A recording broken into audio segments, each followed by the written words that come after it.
Hey gang, Chad Madden here with the Grow Your Practice podcast. And in this episode, I'm going to do something different. So I'm just coming off of our quarterly partner meeting. So this is for our private practice.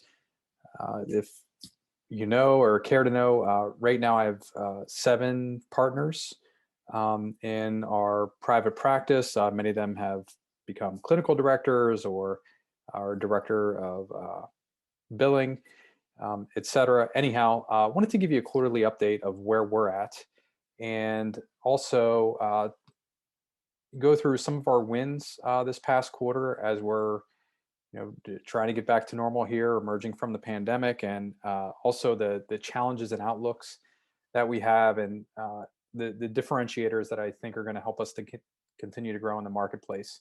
And the reason that I'm sharing this is because I think there are a lot of lessons learned, and really just want you to know that you're probably not alone. You might be thinking that you're alone or your situation's unique, but there's really a lot to learn, whether we're just getting started in private practice or we've been at this for 50 years. A quick note before we continue with this episode.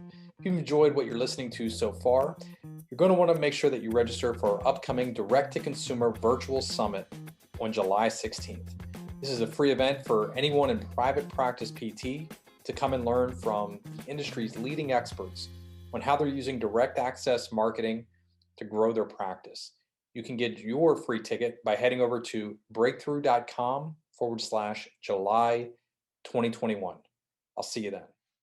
So this is our 18th year. We're coming up on 18 years in business. So yeah, this is our 18th year. Wins from this past quarter. So this would be quarter 2 of 2021. Number one, we hit a record in visits, which really proud of our group there. As you might know in our story, last year we opened, in 2020, we opened two de novo clinics. That's new locations, our fourth and fifth location. And we made some investments there. And then literally the week that we were opening these clinics, the pandemic hit. So really big challenge there. We also opened another clinic this year, April 1st of 2021 here. Anyhow, our previous high, all-time high for visits in a quarter was 15,060 across the 5 or 6 clinics. And this past quarter, I don't have a final number yet, but I know we're over 18,000. We had 6,000 plus in April, 6,000 plus in May, and then just hit an all-time record here for visits. I'll get the final number to you, but I know it's over 18,000. So we ended up having this 20% jump in a quarter over anything that we ever did before. Our group was really happy about that because they worked hard. We also set a record for new patients in a quarter, and also in income as well. And I'm not, well, for most of us, it did. If you're listening, depending on when you're listening to this, it wasn't that long ago, but I can remember, especially in the early days of the pandemic, April of 2020, thinking, we have a reserve, we have a cushion. How long is this going to hold up, before the PPP money hit and all the other financial considerations that we had. But it's just good to get back to a point where we know we can keep our doors open, continue to grow and expand, and help more people through physical therapy. So number one is the record visits. Our second big win is the de novo success. So I've talked with a lot of friends, a lot of owners with practices, and the one thing that well, let me back up here. In 2009, the first time I tried to expand, really didn't understand what I was doing. Didn't understand personnel.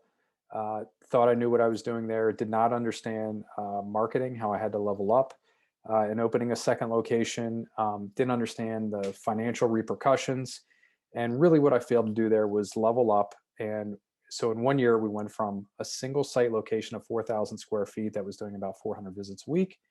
And we opened a second location, another 4,000 square feet, and also expanded the first location from 4,000 to roughly 8,000 square feet. Now, so we tripled the amount of space that we had. And again, because I was young and naive, and definitely not humble, or as humble as I should have been. We really had trouble expanding, caused some financial stress on the business. So pretty tough loss there, but learned a lot of lessons. And then in 2018, when we started opening de novos again, um, we wanted to do it the right way. So we put a lot more planning in. We really made sure we leveled up. Dan did an amazing job. The clinical director and my partner, who runs that third office in Dolphin, did an amazing job there. We had early success very quickly. 107 visits, I think, in week 7, and first full year in business, I think he had 180, 190 visits in a week. Had and still does have 4 full-time clinicians there. And that is in a very small rural town. So we put a lot of prep in there. Clinic number 4, we opened January 27th of 2020. That was with Chris. And that clinic is, again, grew very quickly. We have a little over 2,000 square feet there. Chris just hired his 5th full-time clinician, and they're up over 200 visits a week, crushing it there. We're actually looking at expanding. Hopefully there's potentially a place next door that we can expand into, or we'll have to figure out another way to get some space over in that area. The 5th clinic that we opened in Shrewsbury with Matt, that clinic, same thing, 200 visits or so plus. They just hit a record. I think they had 52 new patients last month, which they're really excited about because that was a brand new area for us. We had no physician referrals. It was 45 minutes to an hour away from any other clinic that we had. And Matt and the team have done an amazing job there. And Matt also just hired his 5th full-time clinician. And then I alluded to earlier, April, with Jan, we opened the 6th clinic in Hershey. And that clinic also hit the ground running there. And I know Jan wanted to grow more quickly, but I believe they just hit over 100 visits in a week, just hired their 3rd full-time clinician. We had a little snafu with a receptionist resigning the week before, but Jan and the team, gritted it out, found a way to make it work, and they're doing well also. So the second big win would be the de novo success. Now, if you're new to the podcast and you haven't attended any of our trainings with Breakthrough, I did do a training on that, a 7-step process that we use for looking at different areas and opening a de novo clinic. But by the way, we just started. We have the next clinical director, and we're talking with him. Just met with him last week on opening the 7th clinic, and we'll start a 12-month process to make that successful as well. But we do have a training. It's called Zero to Profitable in 90 Days. I'm sure you can go over to the getbreakthrough.com website and find that. The third big win that we had is Google reviews. And Chris, clinical director and partner in our 4th office, Cedar Cliff, he started this thing with Google reviews. He was a new clinic, again, opened January of 2020. And he just had a very sincere, authentic way, personal way of asking his patients at the end for Google reviews. And we noticed it was working really well. So we just talked with Chris, got the simple process, put that in all of our clinics, and that has helped us tremendously. A little bit here, we're going to talk about the 90-10 marketing principle, but I think the Google reviews are a very big part of that. Challenges and outlooks that we have for this next quarter, for the second half of 2021. Number 1 is non-licensed hires. So physical therapy techs, billing, reception. We just noticed that pre-pandemic, licensed in particular, physical therapists, very challenging to hire. We were doing a lot of work, and it was working, but it was definitely a licensed PT market, right? So not enough supply and very high demand for physical therapists. That kind of, for us, at least in central Pennsylvania, has switched. I know that's true for many other areas of the country. And also I wanted to share with you, and talking with friends that own other businesses, very true in other industries. So one friend, one of my mentors, owns a roofing company. They employ 300 people. And they talked about the challenges that they had there. Another friend owns a fulfillment company where they hire, think of like an Amazon fulfillment center. It's not Amazon, but you get the idea. Um, and they're hiring workers, and they tested everything from like $10 an hour to $20 an hour, and just saw no change at all. Where in the past they would have hundreds of applicants when they would do a career day or um, you know, some sort of hiring event, and now they were just having a few people trickle in. So that's challenge number one. Number two is construction costs. So for us, we were able to finish one space that was fairly well fit out for about $20 a square foot. Kind of got lucky there. Same construction company, 6 months later, same amount of square footage, and that uh, went through the roof to I believe it was $75 a square foot to refinish. So pretty big deal there. We have our eye on the cost of space moving forward, because if we're going to go from $100,000 or $150,000 to open a de novo clinic, and that's going to bump up to 250 or 300, that will slow our growth rate.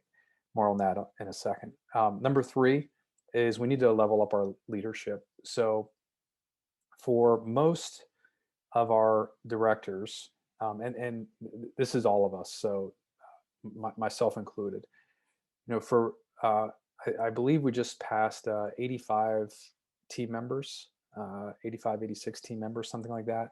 Right now, 42 or 43 clinicians. That's physical therapists and PTAs combined, and they're pretty even. I think it's 22 PTAs and 21 PTs. But need to level up leadership. So years ago, when it was just myself, a PTA, and two office admin clerical people, team members, communication was different, right? We could get away with rudimentary communication and a weekly staff meeting. That is changing. So we need to level up our meeting rhythm. We need to help, and what we've done is we helped physical therapy techs they were usually with us for a gap year. They would go back to school, earn their GPT, come back, start with us as a physical therapy team leader, and then ascend into a clinical director role, and frequently into a partner in the practice as well. And now, it's just because of the size of our company, we're not 4 people anymore. 4 team members, were 20 times that size. So that involves better communication, better data analysis, et cetera. So getting into that, leveling up the leadership, I have some ideas on what we're going to do there. Probably resort to something Vern Harnish scaling up related. As through Breakthrough, we already work with coaches that have scaled companies via that method, and that is the scientific way, just fits who I am as a clinician. So likely we'll find somebody there and help our leaders continue to level up. Challenge number 4 is the physical therapy assistant model. Haven't heard too much talk about it recently, but I know there is a 15% reduction coming for Medicare and Medicare replacement in January of 2022. That is still in line to happen. So for us, we did an analysis, and I highly recommend you do this if you're considering going one way or the other. I've talked with therapists, owners that do PTs only. We do a model of 1-to-1, 1 PT to 1 PTA, and we took a look at the model, and basically, if the reduction in income that we get is balanced by the lower compensation of a PTA. For in most areas, there's going to be a $10, $15, $20 difference per hour between the PT and the physical therapy assistant, depending on what marketplace you're in. For us, it does not make sense for us to convert to a physical therapy only model. We have talked about testing it in one of the de novo clinics, but as of right now, we're sticking with our PTAs, many have been with us, and we'll take the reduction and try to figure out another way to fill in the gap. 5 is mergers and acquisitions. So this, as we emerge from the pandemic, the one thing that I've noticed is physical therapists reaching out and having back office or centralized function issues. So that's cost of billing and not being scalable there, or the cost of a front desk person, office administration, HR, payroll, accounting, looking at metrics, right? Those type of central office functions, we could probably throw marketing in there as well. I know of 3 or 4 groups that are talking about some new model of merging together. And the thing that I would always advise there is get legal advice if you're thinking about doing that, if you're doing some sort of loose merger. And again, there are many models. We use Paul Welk. I highly recommend just Googling him and calling him. He's the go-to legal advice for all things private practice related. But yeah, so we're looking at that. Right now, if I call up our model here, we have 18,000. So we're on track for about 72,000 visits per year. We run 2 different models. And I just want to open this up here. Yeah, so back in 2018, we took a look at our annual visits, which was 41,000 and change. And then what would happen if we would grow 20% year over year?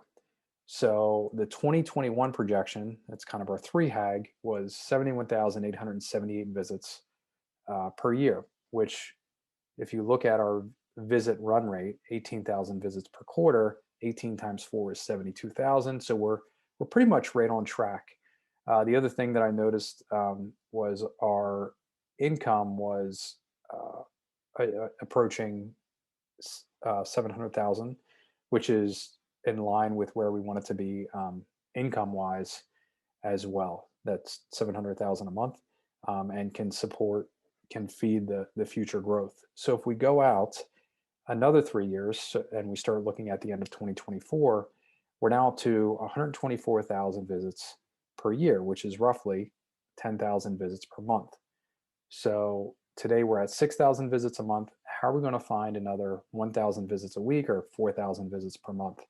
So obviously for us, 3 of our clinics were out of space. So we have to start looking at how can we add additional space.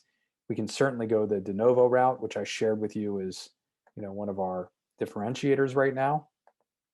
But it's really looking like we might want to look at, doing some mergers with the right practice and the right practices. So we're at least looking through that right now because we do have a lot of economical centralized functions where we have economies of scale. And so we not only talked with Paul recommended we call Randy Rausch. Hopefully the pronunciation is right. I just met her for the first time yesterday, but she does fair market value assessments, and we're going through that process as well. The other thing that I wanted to, I also wanted to talk about differentiators. So differentiators in the marketplace, number one for us is people. As you know, and as I've shared here before, we use the WHO hiring system. It's Randy Street and Jeff Smart. We incorporate the OCEAN testing and the WHO interview. If you're familiar with the book, WHO interview is the 3rd interview you go through where you do a thorough review of their history. And we incorporate OCEAN, which Peter Shallard came to one of our breakthrough events, and at the mastermind dinner shared this OCEAN personnel testing. And there's 3 things that we specifically look for. Number one is insistence on outcomes, right? So that we very much have crafted a culture around that. The second thing that we look for, the core value, is somebody with a beginner's mind. They're always learning, they're humble. And the third thing is that they elevate others, that they have a history of team play. You have to excuse the dog in the background here. I'm at home. Second big differentiator is this idea of 90-10. And, historically, if you're like me and you've studied marketing in private practice, think about any of the tactic that we've ever talked about, that any owner has ever shared. And, it might be a patient newsletter or boots on the ground, visiting physicians' offices. It might be something around email. Almost any marketing strategy that you and I ever talk about deals with targets the 10%. What do I mean by the 10%? Well, we've all seen the back pain utilization or rotator cuff utilization studies where somewhere between 7 and 11% of people who present to primary care physician with a musculoskeletal problem in their back or in their shoulder ever end up in physical therapy. So 10% make it there, 90% do not. Now, most therapists will complain about that in one way or the other and will say something along the lines of, well, if people just knew what we could do in physical therapy, we'd have more business than we could possibly handle. And I completely agree with you. However, our way of going about it, our marketing strategies are pretty funny. We really target the 10%. So all of the strategies that you and I learn, or the majority of the strategies that you and I have ever learned, always target the 10%, the people who already know, like, and trust us. The people that are already solution aware, they're searching physical therapy, right? It's the 90% going after the cold traffic and constantly educating the market and moving people that do not understand that physical therapy is the solution over to people who now know, like, and trust us, right? So we're constantly growing that 10%. And, a quick example would be, if you go into an area and, over time, and this is how we look at our de novo clinics, in the very beginning, the majority of our marketing is going to be cold traffic marketing, right? And we have to have some form of education. So I don't want to get lost in a marketing strategy session, but it's going to be workshops or a book or reports or an educational video or something that we're buying media and we're touching those people that are considered cold traffic. They have no idea what we do in physical therapy in that area, right? And then over time, as we hit year 1 and 5 and 10 and those mile markers, what should happen is we grow the people who know, like, and trust us in that area, right? That's what should happen. And over time, we can take the pressure, the pedal off the initiatives that are addressing the 90%, but it has to be balanced to some degree. And I think when I'm talking with therapists, it's, they want to do either or. Should I do Google or should I do Facebook? Well, how would you practice? What kind of goodwill, what kind of education have you done in the community? And what are you really trying to do? Because we notice that when we increase our Facebook advertising, that a lot more people start searching physical therapy in that given area. And Google and search are really just a conversion mechanism. Your website is a conversion mechanism more than anything else. So it's really the balancing of those two areas, especially if you're trying to own the market in your area. You have to have initiatives, you have to have marketing strategies addressing both.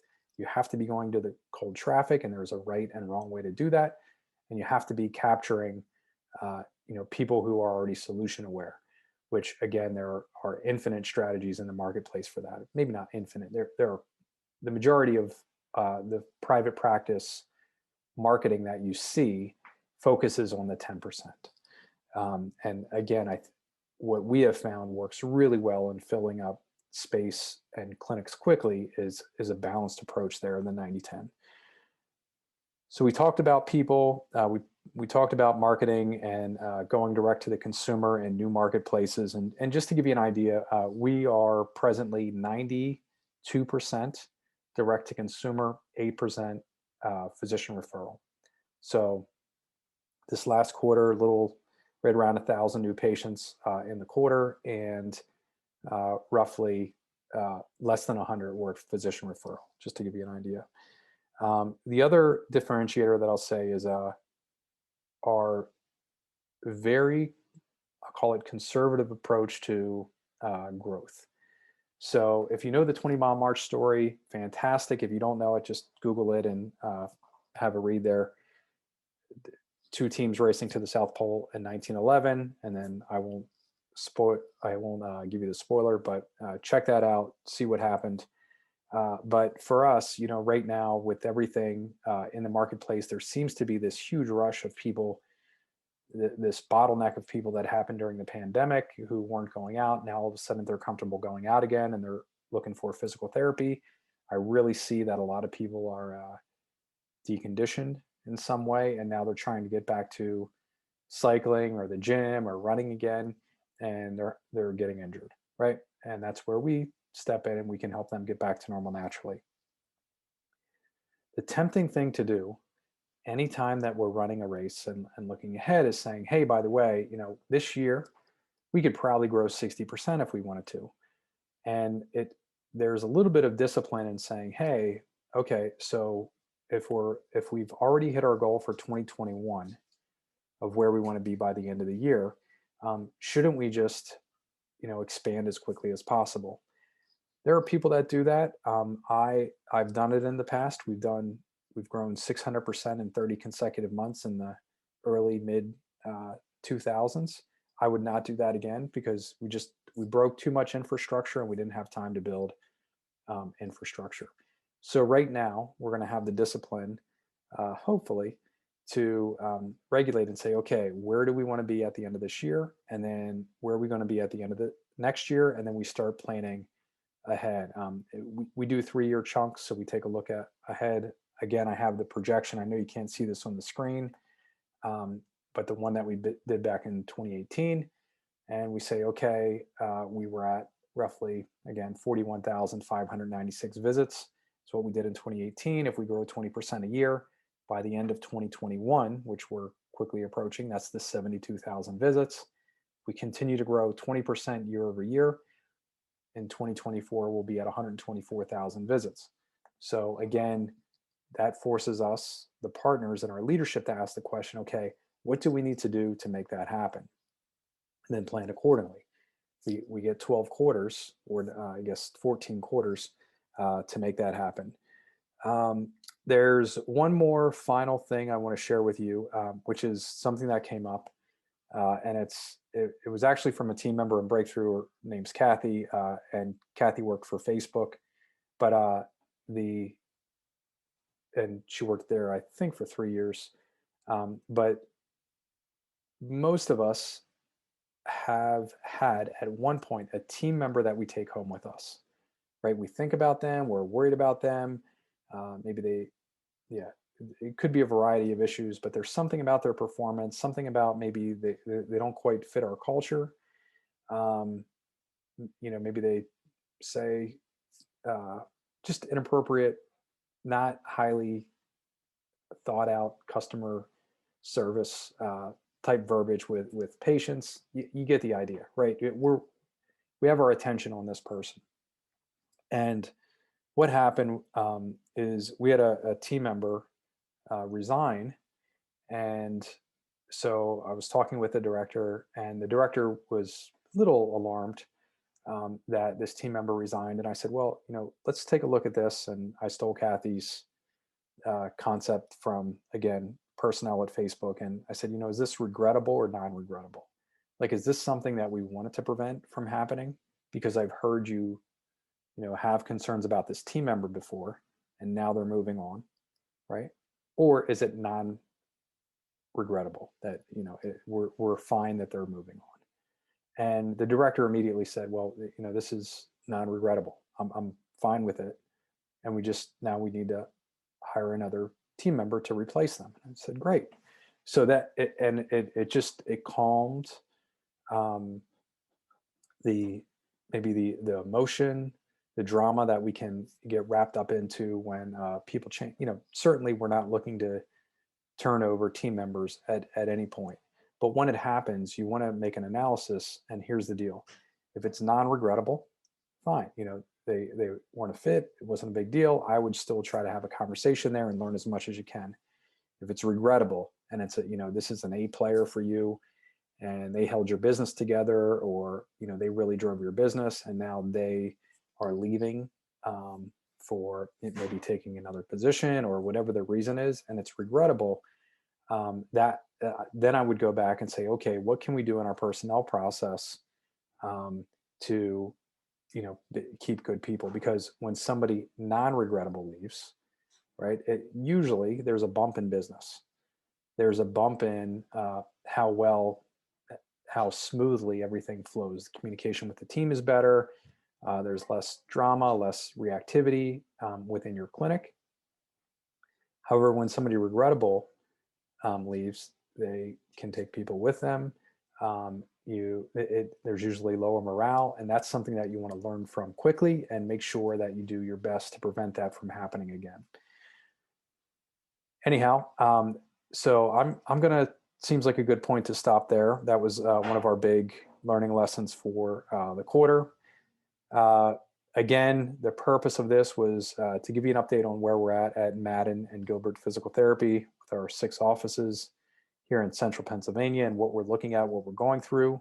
Would love to hear from you as well. Multiple ways to reach us. Perhaps the easiest is if you'd like to email, you can always email me at chad@getbreakthrough.com. It's chad@getbreakthrough.com. Otherwise, thank you for listening, and I will see you on the next episode. Remember to visit getbreakthrough.com to access our free resource library designed specifically for private practice growth. While you're there, make sure you register for a complimentary growth assessment to learn about potential opportunities for growth in your local market. Again, thank you for tuning into the Grow Your Practice podcast and supporting our mission to help people in pain get back to normal naturally.